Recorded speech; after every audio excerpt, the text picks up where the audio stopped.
It's going to be a case of Friday night lights, and the reason I say that is because it's Hyderabad taking on Kolkata. It's going to be a sumptuous encounter, this one.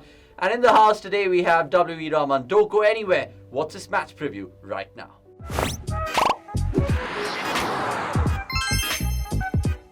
Yes, ladies and gentlemen, you're watching cricket.com with me, Avnish Hegde. Like we said, we have the professor, the coach, the man himself, WV Raman, who of course had an affiliation with KKR all those years ago. WV, how are you, first and foremost? I'm all right. You seem to feel good, Nick. All right, I mean, it's KKR taking on SRH. KKR, of course, coming on the back of a defeat against the Delhi Capital. And they were kind of exposed in terms of their bowling, WV. What are your first thoughts about that game before we move on about this game? I thought the pitch at the Bravo now for nothing for the bowlers, and it is a fast outfield, and quite obviously, Delhi Capitals ran away with it with two blazing guns at the top, Warner and Prithvi Shaw. And then what ambushed KKR really was the lower order batting from Shardul Thakur and Akshay Patel. So I don't think they sort of give allowance to that. Both of them are capable of really sort of stopping the bowlers, which they did with aplomb the other night. Yeah, I mean, you talk about Varun Chakravarti in particular. He was off colour. I mean, he's not had the best of seasons. Can you put a finger to why? See, let's not forget that, he is one who can have a bad day now and then, like any other bowler.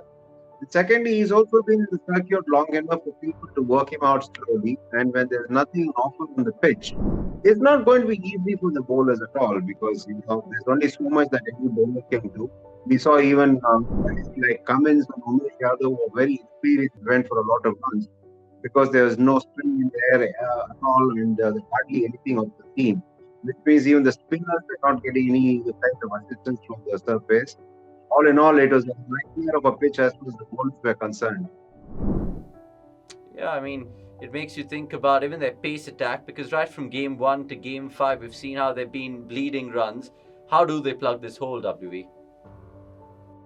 They got to sort of try and see what best they can do, and they would need to have them because the problem is that Russell is one who's shown who can win you matches on his own, and Pat Cummins doing what he did with the bat the other night makes him indispensable as well. Sunil Narine is one who did not lead the runs the other night at the Bravo Stadium, but still, DC got in excess of 200, which means he's overs on the bank, and they have to obviously forget that particular game against DC and tell themselves that this is the format where we are capable of going for runs, but yet it's the batting we need to try and have a hard look at. All right, now speaking of the KKR camp, there was some news that there could be a potential injury for this one in terms of Venkatesh Iyer. If that's the case, who would you bring in, coach? I think they would probably have to sacrifice on Sam Billings, bring Sheldon Jackson, which means he can come and open the batting as well. So that is one thing they can look at. As far as Venkatesh Iyer is concerned, they can perhaps look at Ratne. That's the reason Sam Billings is somebody who needs to be given a break because he had to cater to the two foreigners too. So Karnaratne is a good all-rounder. He can be very useful. And there you have Sheldon Jackson, who's people of keeping wickets and also opening the batting too. Yeah, that's an interesting point that you made. They're good shouts from you. Let's see what SRH have up in their sleeve for this one. But before we move on to the Hyderabad unit, here is CDC fan cam, and it's a KKR fan this time around asking WV this question.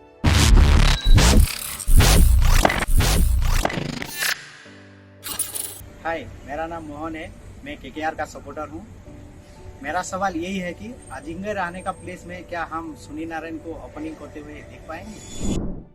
Yeah, that can be a temptation, but the important thing here is that Ajinkya Rahane perhaps needed for them to have solidity, also counter the real expert fast bowlers at the top of the order, because you can't sort of expose Sunil Narine too much. That seems to be the logic, because in case, God forbid, if he gets knuckled or gets injured and is out for the season, and I think that could prove very expensive for KKR.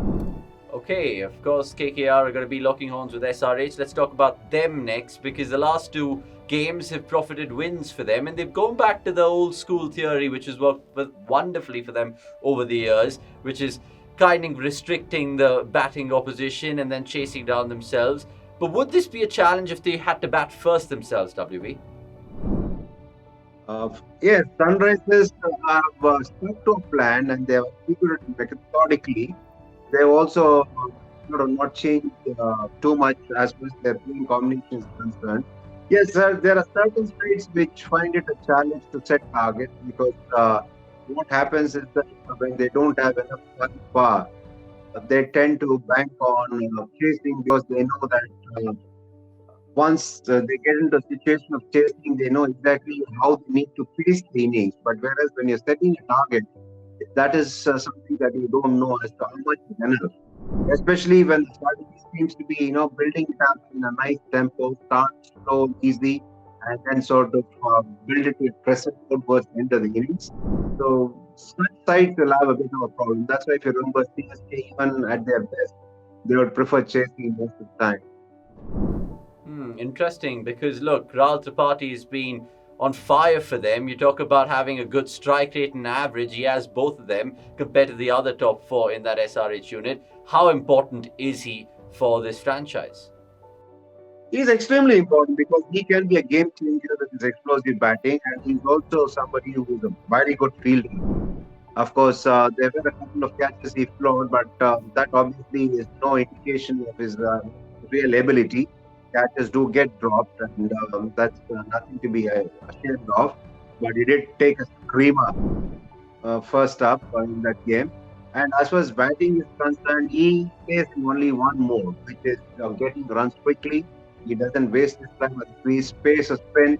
The moment he walks out to bat, he's there telling them, yes, I'm here to dominate you. And I'm going to do it at any cost.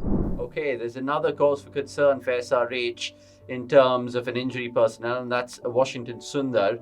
Now, they haven't bowled that much spin this season, but do you think it'll be a like-for-like replacement, a spinner for a spinner? They have, I think, Jagdish Suchit and Shreyas Gopal. So who can fill this Washington Sundar void, WV?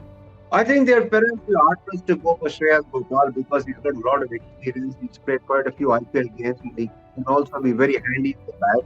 Especially, he's going to bat in probably the same place as Washington Sundar did.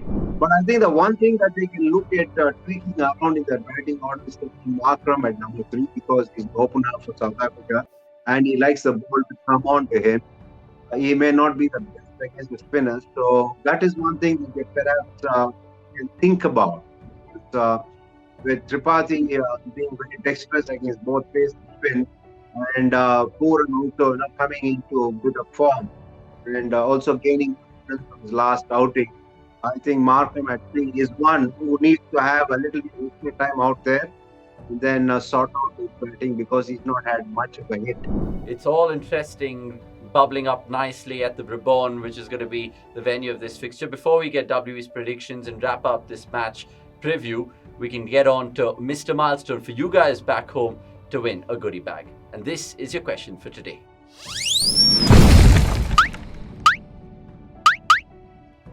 Who needs to take 5 catches to reach the milestone of 50 catches in T20 format?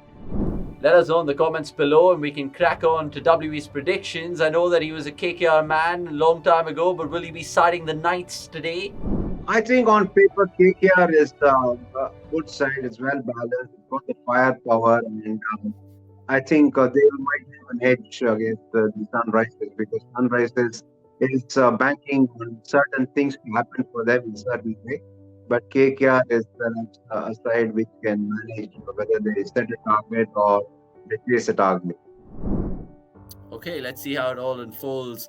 Whether it'll be orange or whether it'll be purple, let us know in the comments By the below. way, this has got nothing to do with my affiliation some years ago.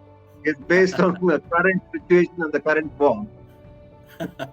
Yeah, it's just tongue-in-cheek from our side, but we appreciate your time on this match preview with us, WV Raman.